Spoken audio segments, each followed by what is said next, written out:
สวัสดีผู้ชมสวัสดีครับขอต้อนรับทุกคนเข้าสู่ช่องบะเมาล่วงก็ในที่สุดเนาะภารกิจในการค้นหาผู้ติดถ้ำ2คนสุดท้ายซึ่งวางบนมานี้เนาะก็ถือว่าอยู่ใน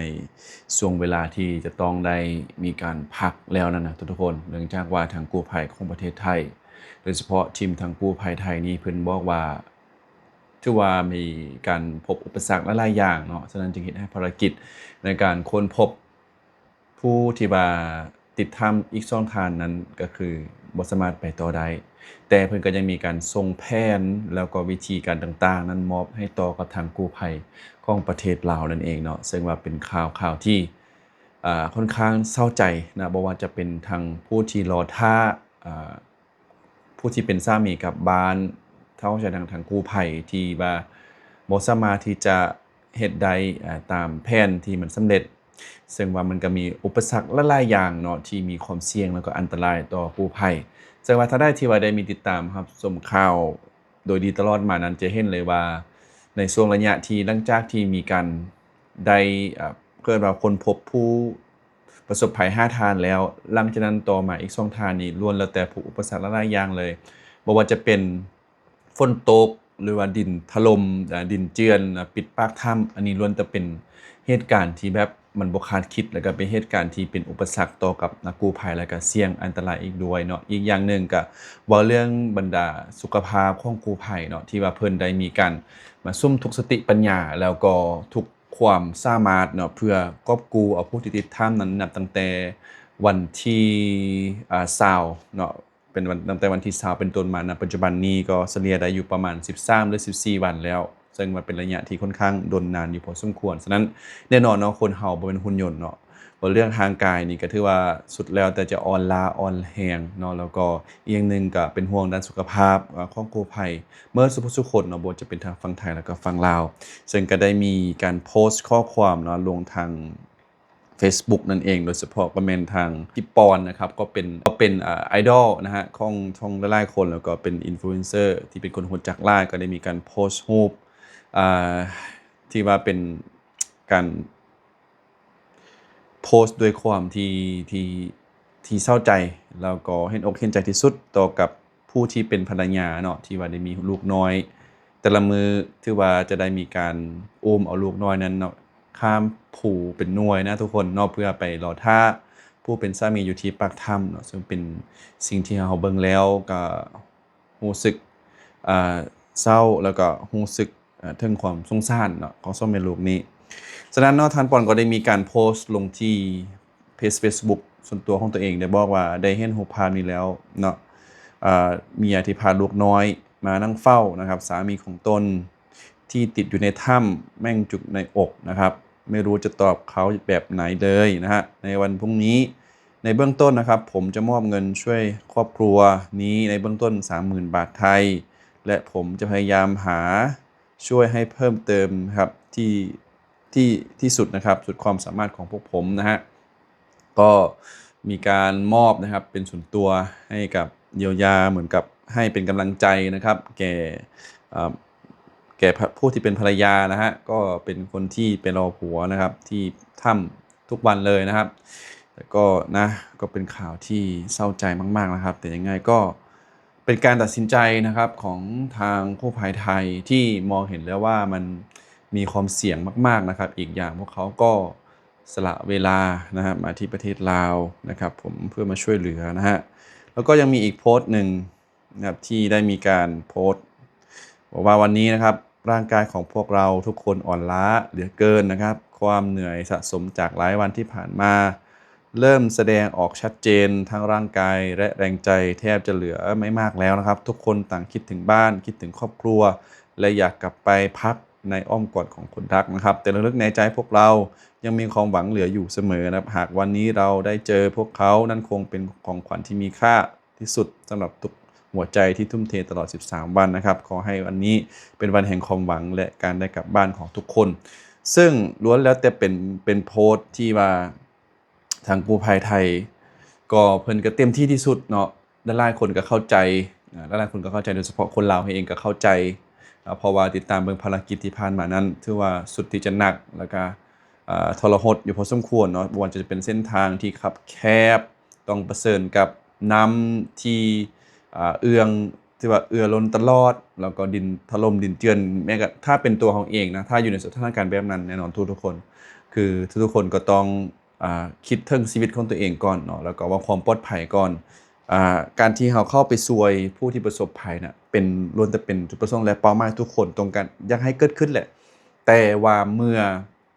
การที่เราจะเอาชีวิตของเราไปเสี่ยงในสถานการณ์ที่แปลว่ามันบ่ดีแล้วหั่นน่ะก็อันนี้ก็ถือว่าที่ดีสุดก็ต้องได้ถอยมาตั้งหลักแล้วมาพักกันก่อนเนาะแต่จะได้ก็แล้วแต่เนาะพวกเขาเข้าใจนะในฐานะที่เป็นคนลาวเนาะข้าพเจ้าเองหรือว่าผู้ที่ติดตามนี่ก็ฝากเป็นกำลังใจแล้วก็ให้เข้าใจนะทีมกู้ภัยหมดทุกคนเพราะว่าเขาเห็นแล้วว่าตั้งแต่เพิ่นปฏิบัติภารกิจมานี่บ่ได้พักบ่ได้ผ่อนเนาะตอนกลางค่ำกลางคืนนี่ก็ถือว่าได้ค้นหาเนาะบ่ได้หลับบ่ได้นอนเนาะอยู่ดึกอยู่ดื่นเลยแล้วก็สิ่งสำคัญไปกว่านั้นก็ถือว่ามีบรรดาทีมกู้ภัยหลายๆประเทศเนาะที่ได้เข้ามาช่วยเหลือบางคนก็ถึงขั้นน้ำตาไหลเนาะกู้ภัยถึงขั้นน้ำตาไหลกันถือว่าเป็นอยู่ในจุดที่สุดละเพราะว่ามันเป็นน้ำตาแ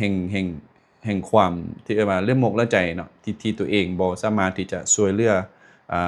ผู้ที่ติดอยู่ในถ้ำใดแต่อันนี้หมายความว่ามันเป็นเหตุการณ์ที่ว่ามันมีความยุ่งยากหลายเนาะใจน่ะอยากไปช่วยอยู่แต่ว่าสภาพแวดล้อมอาจจะบ่เอื้ออำนวยได้อันนี้ก็เห็นอกเห็นใจของเขาเจ้านั่นเองเนาะก็ถือว่าเราจะเห็นเนาะมีบางคลิปก็จะมีแม่ลูกคู่หนึ่งเนาะเดี๋ยวกูก็จะมีคลิปให้ทุกคนได้เบิ่งกันที่ว่าได้ย่างมาเนาะเอาอาหารเอามีอิหยังต่างๆเพื่อไปรอท่าผู้เป็นผัวอยู่ที่ปากถ้ำนั่นเป็นคลิปหนึ่งที่เบิ่งแล้วก็รู้สึกเศร้าใจแล้วก็พอแต่น้ำตาจะไหลนำนั่นเองทุกคนพร้อมกับลูกน้อยเนาะที่ได้เข้ามาก็เป็นอีกหนึ่งคลิปที่ได้สร้างให้ทุกคนได้เห็นถึงความรักเนาะของผู้ที่เป็น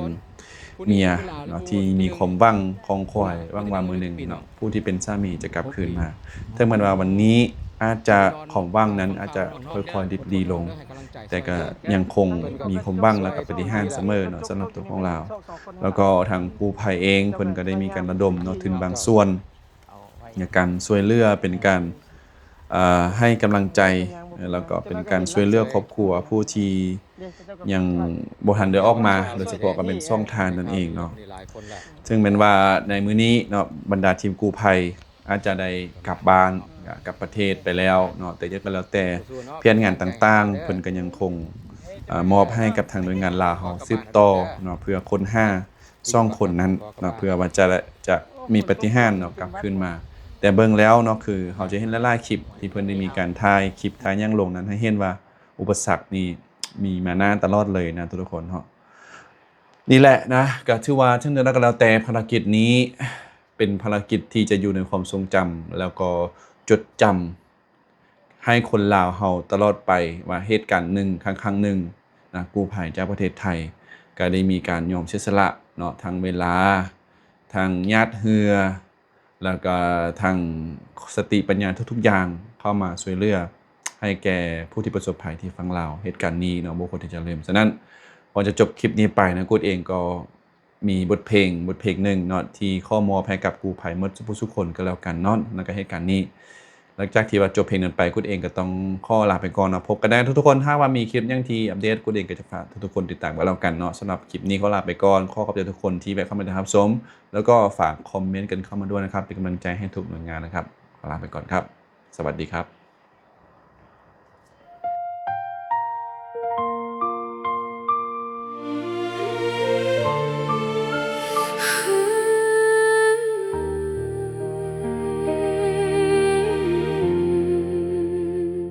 ค่ำคืนที่ฟ้า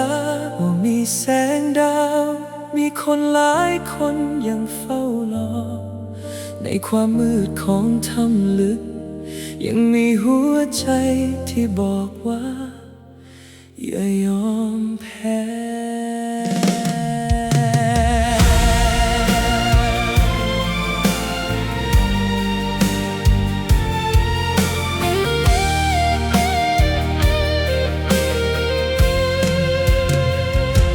เสียงห้องไห้ของคนทางบ้านยังดังอยู่ในทุกลมหายใจทีมกู้ภัยเดินเข้าไปพ ห้อมหัวใจที่เต็มด้วยความหวัง น้ำเย็นเย็นทางก็แคบความเมื่อยล้าก็เข้ามาขวางแต่ทุกก้าวที่ย่างไปข้างหน้า คือคำสัญญาว่าสิพากลับมา จากลาวถึงไทยใจเดียวกันจับมือฝ่าคืนวันที่แสนยาวนานบ่มีอุปสรรคใดขวางทางถ้าหัวใจยังมีความรักขอบใจเด้อขอบใจเด้อหัวใจพวกเจ้าช่างยิ่งใหญ่ฝ่าความมืดฝ่าภูเขาไปเพื่อหนึ่งชีวิตที่รอคอยขอบใจเด้อขอบใจเด้อกู้ภัยลาวกู้ภัยไทยความกล้าของพวกเจ้าในวันนี้ส่องแสงอยู่ในใจตลอดไปบางคนเมื่อยจนเกือบล้มลงบางคนต้องสู้กับเวลาที่เดินไปแต่คำว่าชีวิตหนึ่งทำให้ทุกคนยังเดินต่อไปบ่มีภัยถามว่าเมื่อยบ่มีภัยคิดจะถอยหนีเพราะความหวังของคนคนหนึ่งสำคัญกว่าความลำบากทุกที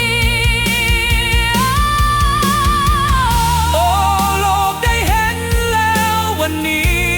ว่าความดีบ่มีพรมแดนคนลาวคนไทยห่วมใจเป็นหนึ่งสร้างเรื่องราวที่งดงามขอบใจเด้อขอบใจเด้อเสียงนี้มาจากใจทุกคนแม้ทำลึกแม้ทางมืดมนหัวใจคนยังชนะทุกอย่างขอบใจเด้อขอบใจเด้อฮีโร่ผู้กล้าของสองแผ่นดินเรื่องราวนี้สิอยู่คู่แผ่นดินตามานานเท่านา